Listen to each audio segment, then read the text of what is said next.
مسجد سے مراد ہر وہ جگہ ہے جسے نماز کے لیے خاص کر لیا جاتا ہے، لیکن معروف معنی میں ہم مسجد سے مراد وہ مقام لیتے ہیں جہاں پہ 5 وقت کی نماز ہوتی ہے، جہاں اہل علاقہ آ کر اکٹھے ہو کر 5 وقت کی نماز ادا کرتے ہیں باجماعت۔ ہم اس مقام کو مسجد کہتے ہیں۔ مسجد کے آداب میں سب سے پہلا جو ادب ہے وہ تو ہے طہارت، یعنی پاکیزگی، پیوریفیکیشن۔ جو شخص مسجد میں آتا ہے اس کو جسمانی طور پر پاک ہونا چاہیے۔ اور دوسری بات جو مسجد میں آنے کے حوالے سے ہے وہ یہ ہے کہ انسان کا لباس بھی پاک اور صاف ہو اور اچھے لباس میں انسان مسجد میں آئے۔ اور تیسری بات یہ ہے کہ مسجد کے آداب میں خاص طور پر اس بات کا خیال رکھنا چاہیے کہ بہت سے کام یا اعمال ایسے ہوتے ہیں کہ جو ہوتے تو درست ہیں، حلال ہوتے ہیں، طیب ہوتے ہیں، لیکن وہ آداب کے یا تہذیب کے خلاف ہوتے ہیں۔ جیسے مثال کے طور پر کوئی شخص مسجد میں آتا ہے پیاز کھا کر، تو اس پیاز سے مسجد میں بو پھیلتی، یا کوئی ایسی چیز کھا کر آئے کہ جس سے مسجد کا جو ماحول ہے وہ مقدر ہو، خراب ہو۔ اور چونکہ لوگوں نے اللہ کی عبادت کرنی ہے، نماز پڑھنی ہے، تو بدبو سے لوگوں کی جو توجہ ہے وہ خدا کی طرف اور عبادت میں نہیں رہتی، اور لوگ اس ماحول سے ناپسندیدگی کا اظہار بھی کرتے ہیں اور لوگ اس سے اکتاتے بھی ہیں۔ تو ایسی چیزیں ہیں وہ کھا کر مسجد میں نہیں آنی چاہیے، اور مسجد کی میں جو تہذیب اور شائستگی اور اخلاقیات ہے اس کو ہمیشہ ملحوظ خاطر رکھنا چاہیے۔ بنیادی طور پر مسجد تو نماز کے لیے ہوتی ہے، 5 وقت نماز ادا کی جاتی ہے، وہاں پہ جمعہ ہوتا ہے یا عیدین ہوتی ہیں، لیکن یہ ہے کہ مساجد کے دوسرے مقاصد بھی ہمیں نظر آتے ہیں۔ یعنی رسول اللہ صلی اللہ علیہ وسلم نے جب مسجد نبوی کو قائم کیا تھا، آپ کہہ سکتے ہیں کہ ایک لحاظ سے وہ پارلیمنٹ بھی تھی، ایک کمیونٹی سینٹر بھی تھا، اور دوسری سرگرمیاں بھی وہاں پر ہوتی تھیں۔ اس لیے مسجد میں جب ہم تاریخ کو پڑھتے ہیں، ہم دیکھتے ہیں تو جو مساجد ہیں ان کے آس پاس یا ان میں مدارس بھی قائم کیے گئے، یونیورسٹیز بھی بنائی گئیں۔ آج بھی اگر آپ مسجد حرام میں جائیں، آپ دیکھیں کعبۃ اللہ شریف کے آس پاس وہاں پر ایک جامعہ بھی قائم ہے جہاں پر بیٹھے اسٹوڈنٹس تعلیم حاصل کر رہے ہوتے ہیں، اور اس طرح مسجد نبوی میں بھی۔ اور اسی طرح ہسپانیہ کی تاریخ کو اگر آپ پڑھیں، اسپین کو آپ دیکھیں، تو وہاں پر بھی جو بڑے بڑی یونیورسٹیز تھی، ادارے تھے، وہ مسجد میں ہی قائم تھے۔ تو اس لیے ہم صرف یہ نہیں کہیں گے کہ مسجد صرف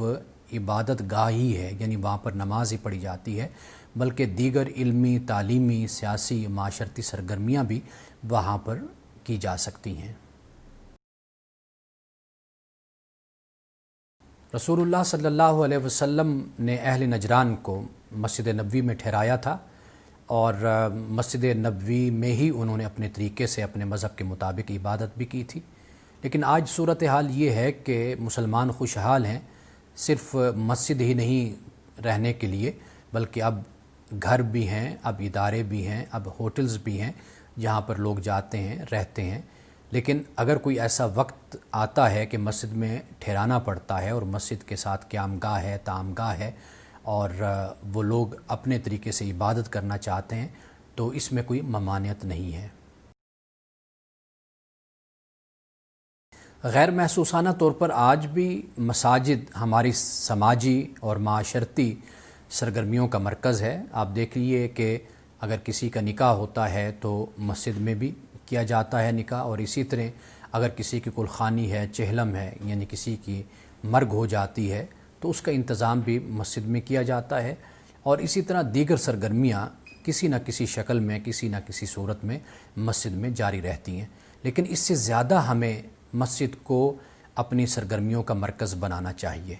یعنی جس طرح یورپ میں، امریکہ میں مساجد کو مختلف سماجی، معاشرتی اور مذہبی سرگرمیوں کا مرکز بنایا جاتا ہے، اسی طرح ہمیں اپنے ملک میں بھی مساجد کو اپنی معاشرتی، سماجی اور مذہبی جو سرگرمیاں ہیں ان کا ہمیں مرکز بنانا چاہیے۔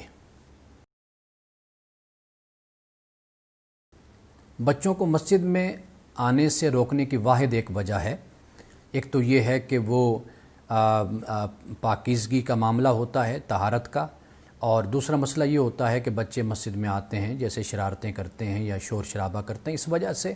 علماء نے لکھا کہ اس بارے میں احتیاط کی جائے، لیکن جب بچہ سمجھدار ہو جاتا ہے تو پھر وہ مسجد میں آئے، اپنے والد کے ساتھ نماز ادا کرے، اپنے بڑے بھائی کے ساتھ آئے، اپنے چچا ماموں کے ساتھ آئے، بزرگوں کے ساتھ مسجد میں آ سکتا ہے، نماز پڑھ سکتا ہے، اس کی کوئی ممانعت نہیں ہے۔ اگر علماء نے، فقہاء نے یہ لکھا بھی ہے، وہ صرف اسی وجہ سے لکھا ہے کہ اگر بچہ چھوٹا ہے تو پاکیزگی اور طہارت کا مسئلہ بھی ہوتا ہے، اور بچے مسجد کے آداب سے واقف نہیں ہوتے، لیکن جب بچہ ایک عمر تک پہنچ جاتا ہے تو پھر مسجد میں نماز کے وقت اپنے والد کے ساتھ کھڑے ہو کر بچہ نماز ادا کر سکتا ہے، اور یہ اچھی بات ہے کہ بچے مسجد میں آئیں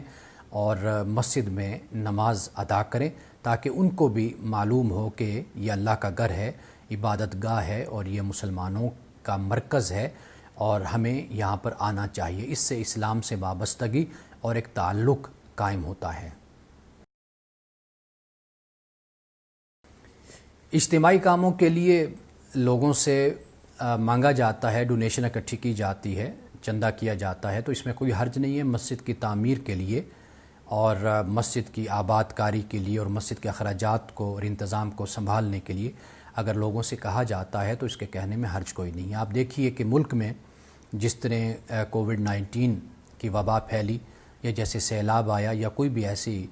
صورت بن جاتی ہے، تو ساری عوام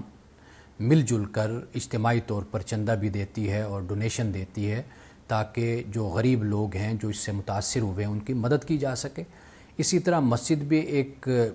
کمیونٹی سینٹر ہے، ایک مرکز ہے، یہاں پہ سب لوگ آتے ہیں، نماز ادا کرتے ہیں، جب نماز پڑھتے ہیں، اکٹھے ہوتے ہیں، ان کی سماجی سرگرمیاں بھی وہاں پر ہوتی ہیں، نکاح ہوتے ہیں اور اس طرح کے دوسری سرگرمیاں جاری رہتی ہیں، تو واضح بات ہے کہ مسجد کے اخراجات ہوتے ہیں، ان اخراجات کو آخر چلانے کے لیے ضرورت ہوتی ہے کہ لوگ تعاون کریں، تو اگر کہا جاتا ہے لوگوں سے تو اس میں حرج کوئی نہیں ہے۔ اللہ سبحانہ وتعالیٰ نے سورۃ التوبہ میں مسجد ضرار کا ذکر کیا ہے، یعنی یہ وہ مسجد ہے کہ جو مسلمانوں میں پھوٹ ڈالنے کے لیے، تفرقہ پیدا کرنے کے لیے بنائی گئی تھی منافقین کی طرف سے۔ تو لہٰذا مسجد در حقیقت مسلمانوں کے اجتماع کا مرکز ہوتی ہے، اور مسجد اتحاد اور اتفاق کا مرکز ہوتی ہے، اور مسلمان یہاں پر مل کر نماز ادا کرتے ہیں اور ایک دوسرے سے محبت اور تعلق اور اخوت کا اظہار کرتے ہیں۔ اس لیے ہمارے ہاں جو یہ صورت بن گئی ہے کہ ہر مسلک کی اپنی ایک مسجد ہے، اور ایک مسلک والا دوسرے کو مسجد میں داخل نہیں ہونے دیتا، یا مسجد کے پیشانی پہ لکھوا دیتا ہے کہ اس میں خاص مسلک سے تعلق رکھنے والے لوگ ہی آ سکتے ہیں، نماز پڑھ سکتے ہیں، یا امامت کرا سکتے ہیں، یا جمعہ پڑھا سکتے ہیں، تو یہ آپ کہہ لیجئے کہ یہ بدقسمتی ہے ہماری۔ اسی وجہ سے ہمارے معاشرے میں جو انتشار اور افتراق ہے وہ دن بدن بڑھ رہا ہے۔ ہماری مساجد کو اتحاد کا اور اتفاق کا مرکز ہونا چاہیے، یعنی بلا تفریق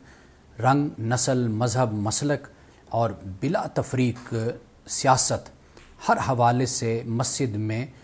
جو شخص آنا چاہے وہ مسجد میں آئے، نماز ادا کرے،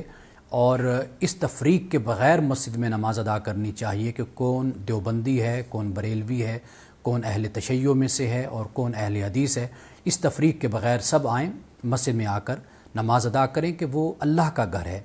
اور اللہ کی ذات انسانیت کے لیے ہے، اس میں کوئی تفریق نہیں ہے۔ یہ عمومی اور قومی رویہ ہے، یہ صرف امام مسجد اور مؤذن یا خطیب کے ساتھ معاملہ نہیں ہے، بلکہ ہر جگہ پر، یعنی جو شخص کاروبار کرتا ہے، تجارت کرتا ہے، وہ بھی عمومی طور پر اسی رویے کا عادی ہوتا ہے کہ وہ اپنے ملازمین ہیں، مزدور ہیں، ان کی تنخواہ روک لیتا ہے یا ان کو تنخواہ کم دیتا ہے، حالانکہ وہ مراکز، وہ ادارے جہاں پہ لوگ اجتماعی طور پر چندہ دیتے ہیں یا ڈونیشن دیتے ہیں، تو وہاں پر اگر ملازمین کی تنخواہ اچھی رکھی جائے اور مناسب رکھی جائے تو اس میں کوئی حرج نہیں ہے۔ اس کی وجہ یہ ہے کہ کسی ایک شخص کی جیب سے تو پیسہ نہیں جاتا، اور معاشرے کے اور محلے کے اور علاقے کے سب لوگ اس میں حصہ شامل کرتے ہیں۔ اگر امام مسجد کی اور مؤذن کی اگر تنخواہ اتنی اچھی ہو کہ وہ اپنے بچوں کو بہتر تعلیم دلوا سکے، ان کی رہائش اچھی ہو، تو میرا خیال ہے کہ اس سے دین اور مذہب سے تعلق رکھنے والے جو لوگ ہیں ان کا ایک معیار زندگی بھی بنتا ہے، اور معاشرے میں ان کا ایک سٹیٹس بھی بنتا ہے۔ اور اس کا سب سے بڑا فائدہ یہ ہوتا ہے کہ عوام الناس، عوام میں سے لوگ ایسے سامنے آتے ہیں کہ جن کا شوق یہ ہوتا ہے کہ وہ بھی اپنے بچوں کو دین سکھائیں، دین پڑھائیں اور اس طرف اپنے بچوں کو لائیں۔ جب وہ اہل دین کی، اہل مذہب کی، یعنی مساجد اور مدارس سے تعلق رکھنے والے علماء کی قسم پرسی کو دیکھتے ہیں، ان کی غربت کو دیکھتے ہیں، تو اس وجہ سے بھی وہ اس طرف متوجہ نہیں ہوتے کہ وہ اپنے بچوں کو دین کی تعلیم دلوائیں یا مسجد کا امام بنائیں یا خطیب بنائیں۔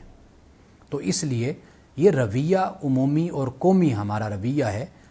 تو جو لوگ مساجد سے، مدارس سے وابستہ ہیں تو ان کو اس بات کا خصوصی خیال رکھنا چاہیے، اس لیے کہ کوئی ایک خاص شخص تو اپنی جیب سے وہ سارا خرچہ ادا نہیں کرتا، بلکہ پورا محلہ، علاقہ اس خرچے میں شریک ہوتا ہے۔ تو اگر وہ بہتر، مناسب اور اچھی تنخواہ بھی اپنے امام کو اور مؤذن کو اور خطیب کو دیتے ہیں تو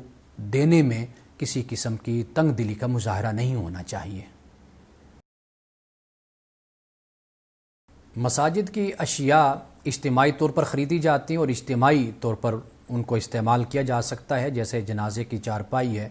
یا کوئی اور چیزیں جو ضروری ہوتی ہیں وہ اس لیے خریدی جاتی ہیں تاکہ اہل محلہ، اہل علاقہ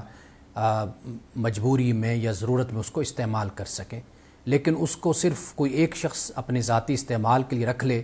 اور اس کو اپنے لیے استعمال کرے تو یہ ایک لحاظ سے خیانت ہو جاتی ہے۔ یہ ایسی ہے کہ جیسے ریاست کا حکمران ہے، اس کے پاس جو قوم کا پیسہ ہوتا ہے وہ امانت ہوتا ہے، اگر وہ اس کو صرف اپنے ذاتی استعمال کے لیے رکھے یا صرف اپنے لوگوں کے استعمال کے لیے رکھے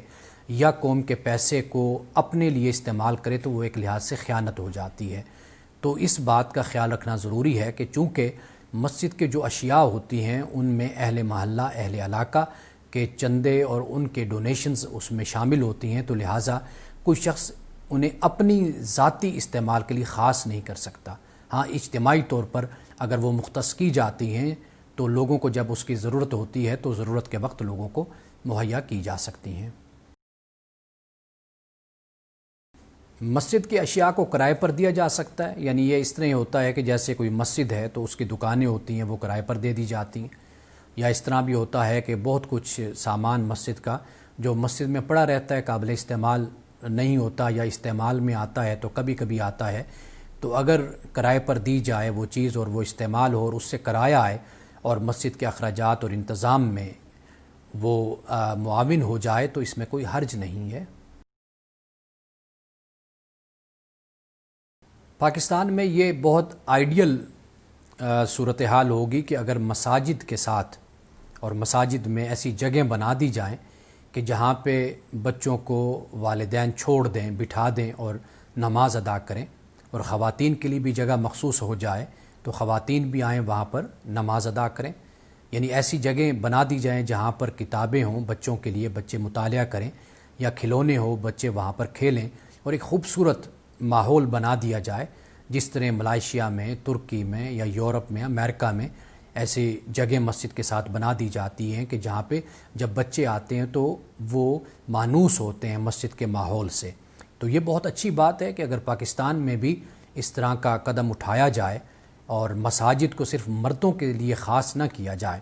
بلکہ اس میں بچوں کے لیے بھی جگہ ہو، اس میں خواتین کے لیے بھی جگہ ہو کہ خواتین آئیں وہاں پر 5 وقت کی نماز ادا کریں یا جمعہ ادا کریں، اور اسی طرح بچے بھی مسجد میں آئیں، اپنے والدین کے ساتھ آ کر نماز بھی ادا کریں، ان کے لیے جگہ مخصوص ہو جہاں پہ وہ بیٹھ کر کتب کا مطالعہ کریں، ایک لائبریری بچوں کے لیے بنا دی جائے، اور اسی طرح دوسرا انتظام بچوں کی تفریح کا اور بچوں کی دلچسپی کا بنا دیا جائے تو یہ اچھی بات ہے۔ جیسے ہی بچے بڑے ہوں گے، جوان ہوں گے تو ان کا مسجد میں دل بھی لگے گا اور مسجد کے ساتھ انس اور محبت بھی ان کی پیدا ہوگی۔ یہ جو ہمارے ہاں کہا جاتا ہے کہ جی اب نماز کا وقت ہو رہا ہے بچوں کو پیچھے بھیج دیں، تو یہ سنت سے بھی یہ عمل ثابت نہیں ہے کہ بچوں کو صفوں سے نکال کر ان کو پیچھے بھیج دیا جائے۔ ایک لحاظ سے بچے اس کو بے عزتی محسوس کرتے ہیں کہ انہیں کیوں جب نماز کا وقت ہوا تو انہیں کیوں پیچھے بھیج دیا گیا،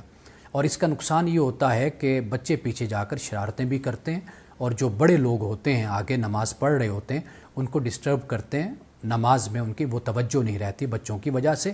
تو اس لیے بچوں کو اگر مسجد میں لایا جاتا ہے پاکستان میں اور ان کے کوئی بیٹھنے کی جگہ نہیں ہے، دلچسپی کی جگہ نہیں ہے، تو پھر والد کو یہ چاہیے کہ وہ بچوں کو اپنے ساتھ کھڑا کریں، اور اپنے ساتھ کھڑا کریں تاکہ بچے سیکھیں، اور اس طرح وہ بھی یکسوئی کے ساتھ نماز ادا کریں گے اور بچوں کے ساتھ تربیت بھی ہوگی۔